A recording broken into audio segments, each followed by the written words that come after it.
Hello students, a very good morning to you all. Today we are going to start our new topic, which is retaining wall and its types. So, what is retaining wall? Retaining walls are used to retain earth or loose materials. These walls are commonly constructed in the following cases: in the construction of building basements, as a wing wall or abutment in the bridge construction, in the construction of embankments. The material which is retained by the retaining wall is called as backfill. So basically, what is retaining wall? You all must have seen a retaining wall, a wall. Here I can show you. For example, we have a given land in this way. Suppose what we have to do, we cut this portion of land and make it down like this. Now what will happen? Here we have soil filled. So this soil will try to come out in this direction, isn't it? This soil will try to move to this direction. This soil will try to slide here. But as we want this area for our construction area or anything else, as we have prepared this site, so we don't think, we don't want that this soil comes here. So what we do? We need to prevent this soil from coming this side. For this, we prepare a wall here. We just provide a wall here so that this wall could resist all these lateral forces coming from this soil, and this soil does not comes this side. So this type of structure which we are providing here, or this type of wall which we are providing in this situation to resist this lateral pressure and to make these soils not to come in this side, is called as a retaining wall. Or we can also say that if we have a situation where the material is very loose and we have a chance that the material may slide, then in that case also we use retaining wall so that the material may not slide. Also, you also have seen basements. What we do there, when we are making a trench for basement,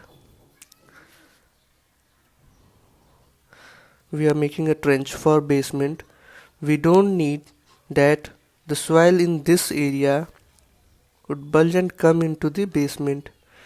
So we provide here a wall which could resist this load coming from this soil, and this could stop the soil to coming in this area. So here also we provide retaining walls. So I hope from these two examples you guys must have been clear what a retaining wall is. You might have seen retaining walls at several places, at in gardens or at in basements. The retaining walls are also provided in abutments in bridges and for construction in embankments. So the material which is retained by the retaining wall is called as backfill. Means, suppose if I am making a retaining wall like this, so the material which this retaining wall need to retain, means the soil or whatever the things, loose particle or water, whatsoever this retaining wall is retaining, this particle or this thing is called as backfill. We call it as backfill, backfill. So the material which retaining wall retains is called as backfill, and the sloping backfill is called as inclined surcharge. Suppose we also have given a condition where, just one second, we have a retaining wall like this. This is backfill. We have a sloping surcharge. Surcharge means the load coming above this backfill. Suppose we have this land which is backfill, which is creating a pressure due to soil. We have additional load. Suppose anything is constructed above this backfill, so this will cause an additional load on this retaining wall. So this additional load coming from the above structure which is created here above this backfill is called as surcharge. Suppose if this surcharge is having an inclined shape, means this surface is on an inclination with some angle, so we denote this angle as beta and called it as inclined surcharge. So we have two terms here. First is backfill and second is surcharge, then next is inclined surcharge. I hope these all topics are clear to everyone.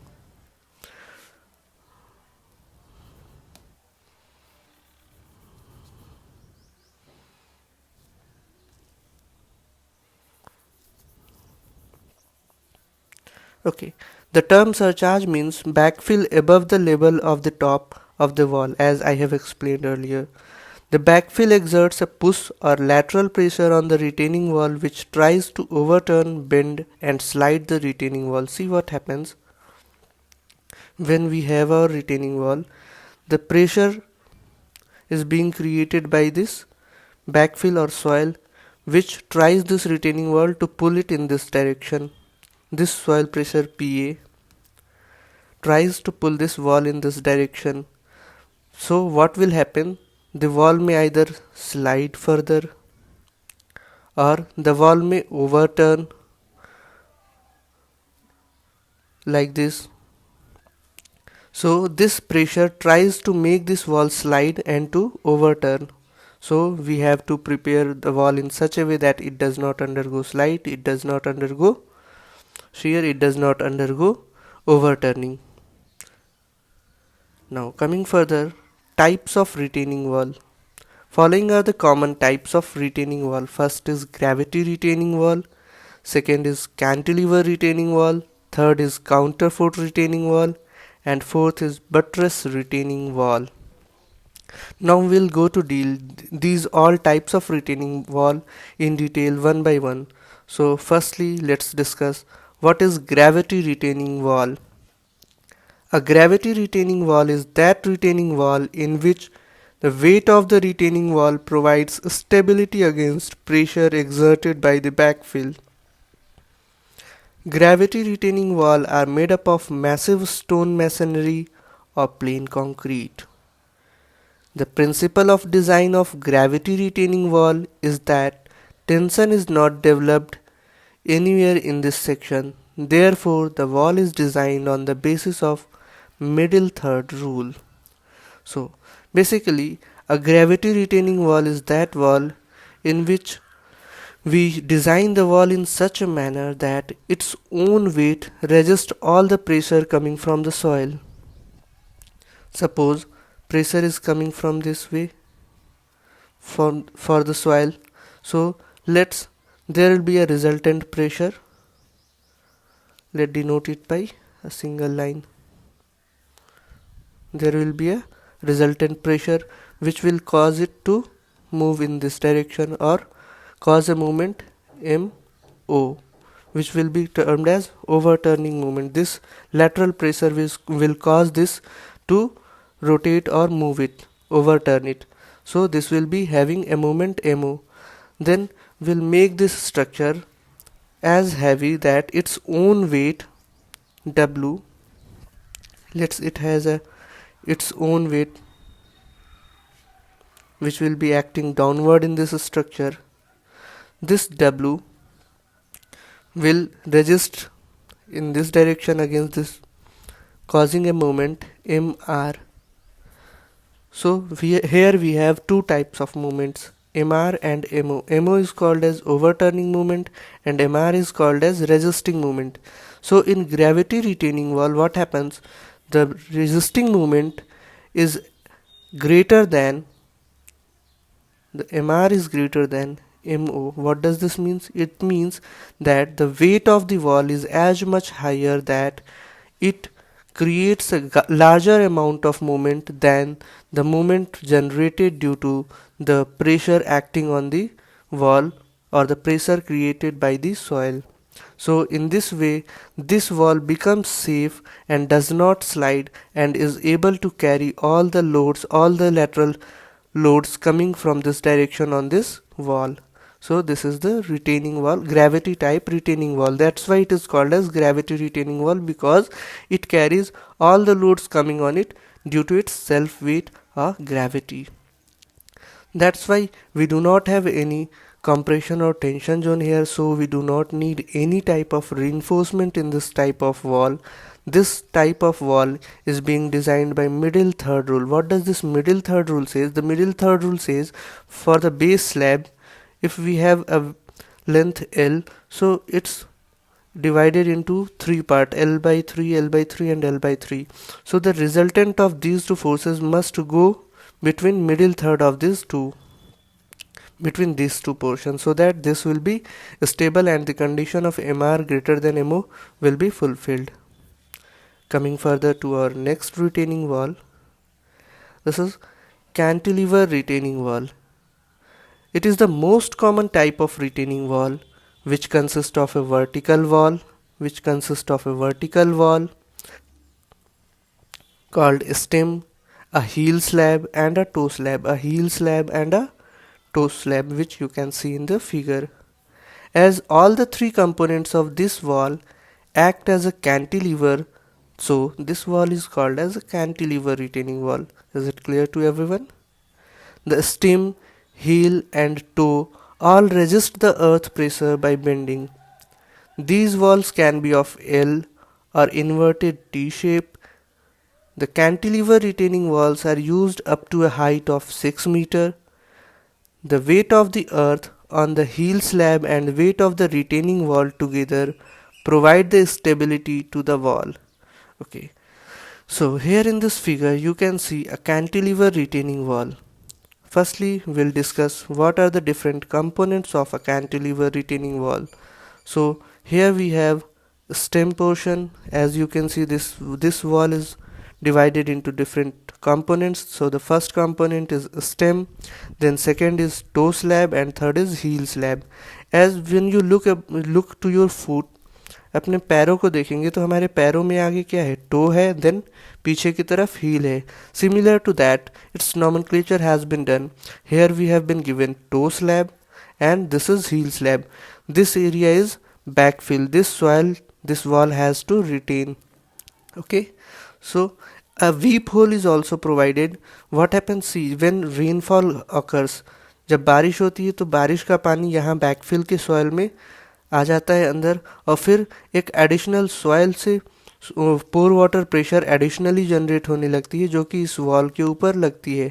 In order to remove that pore water pressure we provide weep hole so that all the water coming into this may weep out in this direction and drain out in this direction, creating less pore water pressure. So a weep hole is also provided here. Now see what happens in this wall. All the walls act as a cantilever, as we have already been familiar with cantilever. So what happens here, see, when load from the backfill act in this direction on this wall, so it tries to bend the wall in this such manner, like this. It tries to bend this wall in this manner. So what happens, this side goes into tension and this side comes into compression. So here we can see that this is fixed here and it acts as a cantilever beam having tension side and compression side. So reinforcement will be provided in tension side like this. So here in this retaining wall we provide reinforcement along the tension side. And what happens in this type of retaining wall, the weight of the earth on the heel slab, जो heel slab के ऊपर का जो material है, soil fill है, इसका weight and the weight of the retaining wall together provides stability to the wall. The most important thing about cantilever retaining wall we have to remember is that it is suitable up to a height of only 6 meter. Further, for more height we do not use cantilever retaining wall. Moving further to the next is counterfort retaining wall. When the backfill of greater height is to be retained and required height of cantilever retaining wall exceeds 6 meter, then it becomes uneconomical to provide cantilever retaining wall. As I told earlier, cantilever retaining walls are provided only when the backfill is up to 6 meter. So when it exceeds up to 6 meter, we provide counterflow retaining wall. Then it becomes uneconomical to provide cantilever retaining wall, and in such cases counterfort retaining wall are to be provided. In these walls, counterforts are provided at suitable intervals along the length of wall. So what we do, in the same manner as the cantilever walls are provided, in the same manner a counterfort, additionally a counterfort is being provided in this. Here you can see we have a stem, we have base slab which is divided into two parts, that is toe slab and heel slab. We have toe slab and heel slab.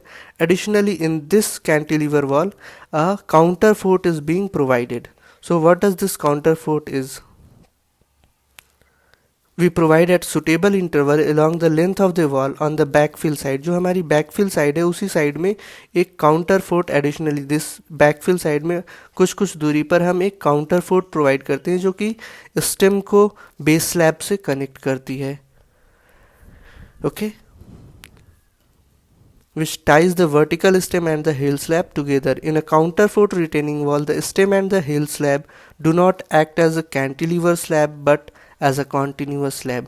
So what happens when we provide a counterfort here at a suitable distance, after some distances on a regular basis it is being provided, so this will lead it not to behave as a cantilever, but here it has two supports, one here and another here, so it will act as a continuous beam or continuous support system. So instead of being a cantilever support system, this becomes a continuous support system due to provision of this counterfort.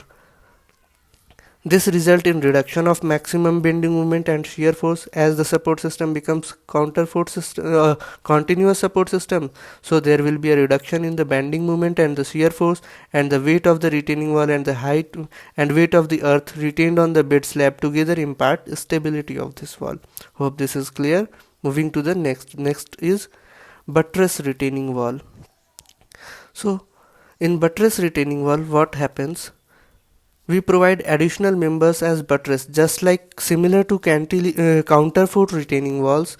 In counterfort retaining walls, the counterforts were being provided along the backfill side, here this side, but in this type of walls, in buttress walls, in a similar manner to the counterforts, buttresses are provided in the opposite side, that is along toe slab and stem. Buttresses are provided. So this is the basic difference between buttress retaining wall and counterfort retaining wall. You can read by pausing this video, you can read all the details about this buttress retaining wall. Here you can see the figure of buttress retaining wall. So that's all for today. Thank you. Don't forget to like, subscribe and share this video. Thank you so much.